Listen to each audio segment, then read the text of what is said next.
In this video, I'm going to show you how to download your software options from within the free Azure for Student account that may be associated with your institution.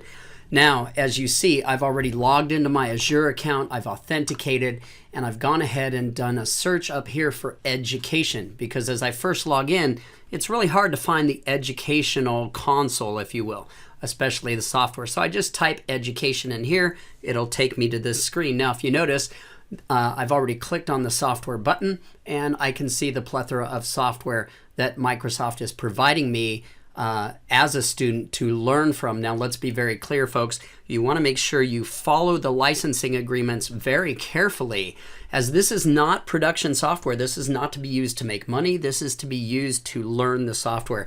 And if enough students don't follow the direction and follow the quote-unquote rules of this software, we may lose this valuable, very, very valuable opportunity as students and educators. So please make sure you follow that. Now, what I'm going to do is I'm going to use a program that a lot of our students need here on campus called Visio. And so what I'm going to do is I'm going to search for Visio.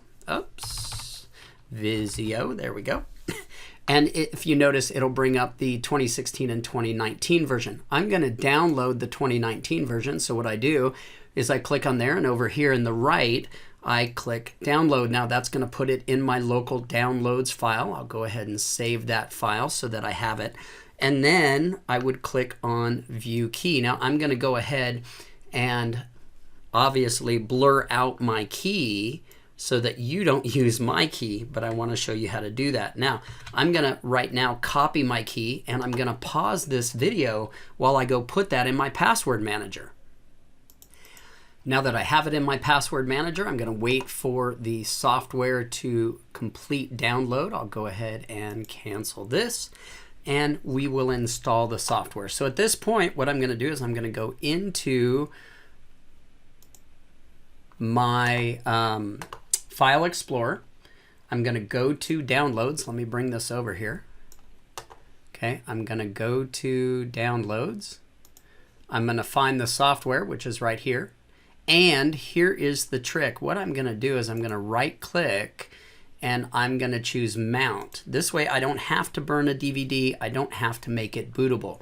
At the point I hit Mount, I simply hit the Setup, and it will start the setup process. Now, if you are a Mac user, yes, I need to accept through this. If you're a Mac user, notice that software said Windows only. This does not preclude you, okay, from using it.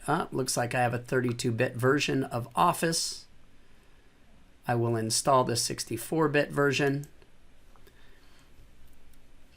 and it will continue the install. Now, what I was saying was, you Mac users, you have the opportunity back out here, okay, in your Azure, let me go to that page, to actually download and run a version of Windows 10. So if I go to Windows 10, we can see here's an education version of it, 1809, the N version, or just for education. So I can download this, have a legal copy running on my Mac versus some sort of virtualization software, whether it be Parallel or you dual boot, or you use VBox, or say VMware. So you can participate just by creating an instance. Now, if you notice it's installing the software, I'm going to go ahead and pause while it continues. Now, once it installs, what I'm going to do is I'm going to come down here to my Start menu. I'm going to scroll through all of my items here, find the V's. There's Visio. I'm going to click on Visio, and it will open for me. Now, as you notice, it's going to want my product key, so I'm going to go ahead and pause while I put in my product key that I saved within my password manager. Once I put it in, it'll go ahead and authenticate and give me this Activate Office button. I'm going to go ahead and activate Visio. Finally, at this point, once it registers, I can just simply accept and start the video. The video is most likely going to be an introduction to Visio. If you notice, I'm in the program now, and I can start utilizing Microsoft Visio. Hope this helps. Take care.